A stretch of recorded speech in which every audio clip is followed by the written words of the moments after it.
So we got some big news from both Elon Musk and Warren Buffett. And I also want to give you an update what's going on with the AI data centers in the market.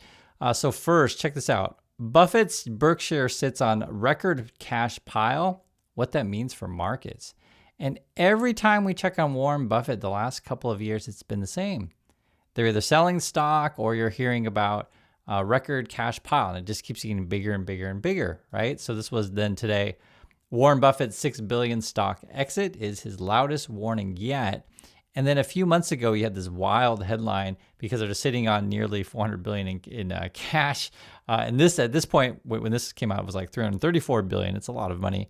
And it says Warren Buffett holds enough cash to buy 476 companies in the S&P 500 at current values. He can just start buying whatever he wants, basically, right? The majority of the companies he could just buy. At the moment, though, Buffett's been selling.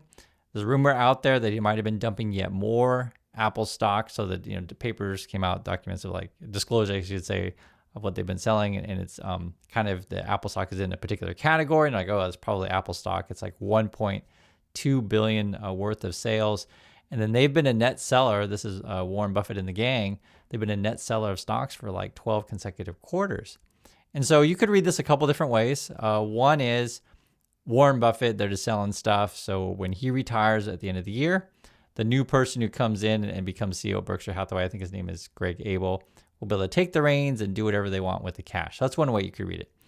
The other way you could read it is, well, I'm not buying at the top, right? I'm not getting into this crypto AI craze because that's where all the gains have been in the markets. I personally myself think it's a bubble because a lot of the things just don't add up. Because when you look at where the money's going and how it's supposed to transform our economy, it just doesn't make sense. I'll show you. Like, look at this headline. This is just today. What happened when small town America becomes data center USA, right? And the basic idea is that we're taking these small towns. And this one is actually in Oregon, Umatilla. We'll go into more details in a moment here, but it's like population 8,000, very, very small. And then they start building like these massive data centers. And the ultimate goal of these things, as you guys know, is to ultimately replace people. And if the U.S. is a consumer economy and we're investing in replacing people, that's just not going to end well. And then you got these people like Elon Musk is like, well, I better grab that money while the getting's good, right? And this is a wild headline because we're going to be voting on Elon Musk's $1 trillion pay package soon. Norway's oil fund to vote against Elon Musk's $1 trillion pay deal at Tesla. And this is a big sovereign wealth fund. I think it's the biggest in the world. And there's like, that's just too much. Come on, we're not going to approve that thing. And I'm really curious what's going to happen. That's in a couple of days. I'll cover it when we get the results. I'll just say this. I don't think anyone in the whole world, in the history of the world, is worth $1 trillion. To even suggest it is just ludicrous, let alone a failing company like Tesla who doesn't really have anything new coming out, and their sales are sagging. Look at this. Tesla's China shipments resume drop as EV makers' woes mount. It's a competitive business out there in car market, right? I mean, you have so many big name brands. They're going to be coming out with stuff every year. They come out with stuff. Where Tesla doesn't really come out with new stuff, right? Honda, Toyota, Kia, Hyundai. You got the Chinese brands like a BYD, which is a real serious competitor. Then you're going to have Volkswagen, Mercedes, BMW, and the list goes on. And I don't see any way forward for Tesla. I think they're done. And at the moment, it's just a big stock pumping company. And then Elon's like, hey, well, I'm going to get on this AI trend as well. And we're going to be like the biggest AI robotics company in the world. Oh my God. And all you have to do to figure out that it's all a scam is just anytime you want, go hop over, look at Boston Dynamics. You're like, yep, that's a much better robot. It's obvious for anyone. And it's not just Boston Dynamics. You could look at anything, some of these companies in China they're doing, and they're going to come in cheaper and most likely be a lot better. Now, this matters, though. You do want to track all this stuff because, again, this is what's driving our markets is all this promise that we're all going to be rich off robots and AIs and data centers, but it doesn't add up because the whole goal is to replace us. And if we don't have any money to buy anything because we won't have jobs anymore, how's that going to end? And so you'll get these headlines. This is what's going on. Microsoft pledges $15 billion investment as U.S. approves NVIDIA chips for UAE. So basically, why all the big tech bros want to be buddy with Trump is to get the approval, so you can, send chips to wherever you want. In this case, the UAE is trying to make buddies with Trump to say get said chips, because they see the writing on the wall as well in the Middle East. They want to diversify their economy, not just be oil only economy. Hey, why not get into the AI crypto data center gig, right? Why not? As if that makes any sense to, build these things that are really energy intensive. You're going to build them in hot, climates in the world. And I just don't think any of this stuff is going to end well. I'll just leave it at that. And then the Trump people, then if you give them enough favors and build their ball or whatever, they'll approve it. In some situations, they won't, because there's always conflicting interests. So this just came out today also.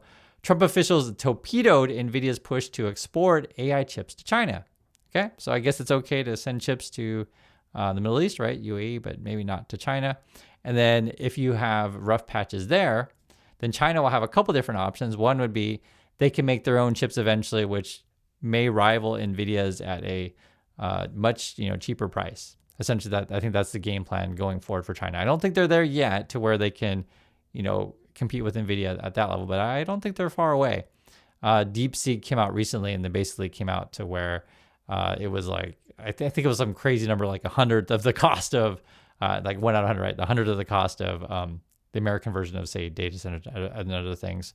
But the actual chips aren't quite there yet. And then NVIDIA is making the case too, well, if we do sell chips to China, we're not going to send our best chips. We'll send a third best, something like that. But at the end of the day, though, I think all of this is a bubble. Now, if there isn't any sort of deal thing, and yes, I know that there's a trade truce at the moment trade war truce, I should say, between China and USA, but China could always just say, hey, you're not getting your rare earth materials. Then we're only going to build chips in China, and we got the market. So there, So we're going to see, keep track of this stuff. And again, this is all about data centers.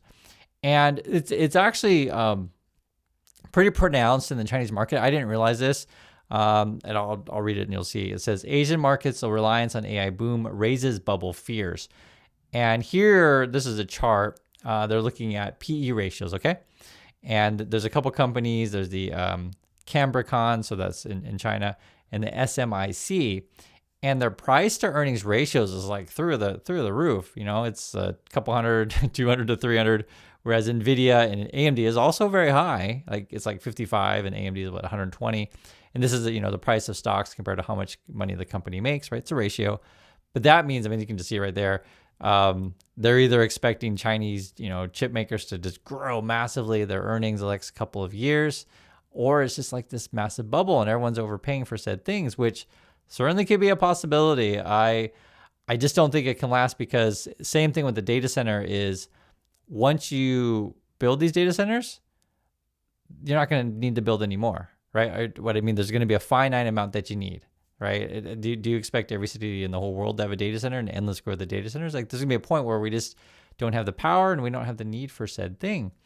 And we've actually had a similar situation here in Korea where lately it's like a couple of stocks have been driving the market. You can see the Kospi, that's the big one that's been shooting up. And then when you look at the boots in the ground, as I like to call it, you'll realize very quickly, man, this is crazy. And that's why I want to go over the details of this one. What happened when a small town America became data center USA? This is in northeastern Oregon. I've been to this part before. I'm from Oregon, if you guys don't know, but usually you don't go out to these cities. There's just not a lot there. But evidently, they are starting to bring money into the community. Essentially, this is another picture of it. I had to look one up, but it looks like that. It's just a big data center. And you'll find these in rural parts of the USA. So it says 33 counties that accounted for 72% of U.S. data center capacity. So and I'll be curious if you guys have seen these yourself. So there's some in Washington, Oregon, Nevada, California, Arizona, Texas, Oklahoma, Georgia, South Carolina. I'm just looking at the map here. Virginia, Ohio, Indiana, Illinois, Iowa, and Nebraska. And they tend to be in smaller towns, right? The land's going to be cheap there. You're all also going to have concerns. Can we get enough energy out there, and can we get people to staff said things? But there are not that many jobs actually. Let me read just a little bit of it, and you can get a flavor. It says her hometown in Northeast Oregon was not long ago known as a former chemical weapons depot nearby. Okay, a state prison on the city's outskirts, and strip clubs once dotting its main drag. So that kind of tells you the type of the community it is. But a growing fleet of Amazon data centers has turned the region around Umatilla into an unlikely nerve center for one of the most expensive infrastructure build-outs in U.S. history. So a lot of money going into stuff. It mentions some cities in particular. It's talking about Atlanta suburbs, Texas Prairie, remote corners of North Dakota, and just was mentioning that communities are sort of in these, smart communities are fighting over these kind of data centers, giving tax breaks or whatever. And then the way they structure the money is a little bit funky. Yes, local communities do get some of the money, so some of the schools, et cetera, but it's not done through typical property taxes. They called it non-tax money. And I didn't quite understand that part, to be perfectly frank, because I was reading, I was like, how are you guys structuring this if it's not property tax? Because I think part of the incentive is to, get them to come out, and then we're not going to tax you. And cheap land, great. Let me read a little bit more, and you guys can hear what I'm saying. Fears that construction could peter out haven't deterred towns from tethering their fortunes more tightly to the corporate spending sprees and stratospheric Wall Street valuations that are fueling talk of a bubble. I mean, and that's funny because we just looked at the talk of the bubble in Asia, right? And you can see it in the PE ratios. In nearby Hermanson, Oregon, where small armies of workers recently toiled at 2 data center sites ringed by barbed wire fences, officials are trying to annex land for additional development in a bet the boom will continue. Now, I've have not been on one of these, so if there's indeed barbed wire fences, these things, I'd be curious. You guys let me know.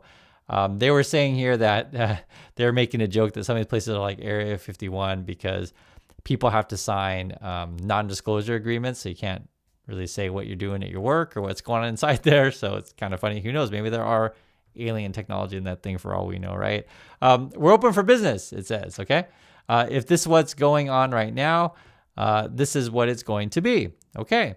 And then it says it was like Area 51. That was the joke. It was like Area 51, noting that many of her new customers reference non-disclosure agreements. It was just hysterical. And then I guess the people come in and they use the local businesses, right? So there is some money coming into the communities. Amazon in 2 Good Thursdays pays my rent.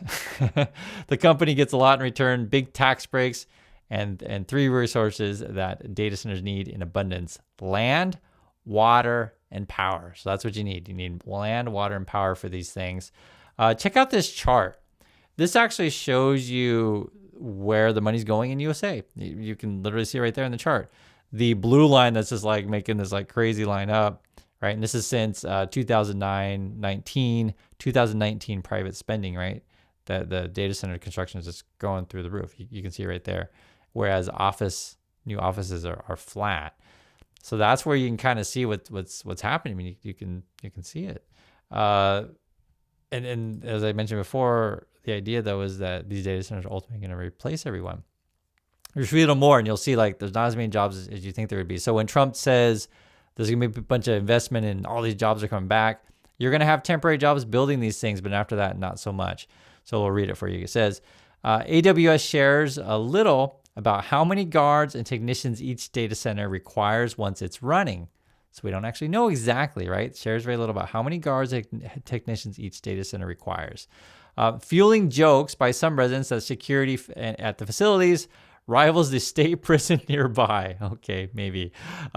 In Umatilla, where Amazon, they make jokes about it, right? It's funny. Who has more guards, the Amazon, web service center or the prison? In Umatilla, where Amazon has built already 4 separate campuses surrounding parking lots, now stand largely empty, right? So some things you may not know exactly how many people there, but you can see how many cars are in the lot.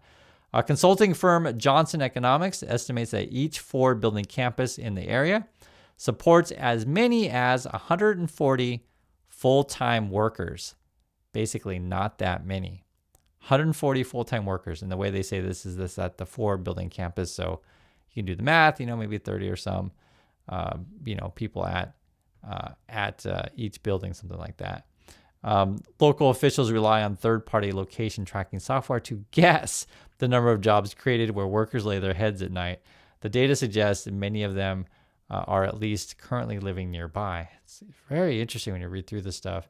I knew there wasn't that many workers at these things, but I had first time I'd heard an exact kind of number, and to hear the local jokes too, comparing it to the local state prison, and also gives you a sense of like the kind of communities that this would be in, where they said there's a nearby, chemical, was it weapons depot? So it's just that kind of environment.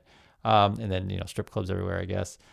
Instead of paying property taxes, developers typically make non-tax payments to governments totaling millions annually as part of a year-long deal for each data center campus. And that's the part I wasn't clear.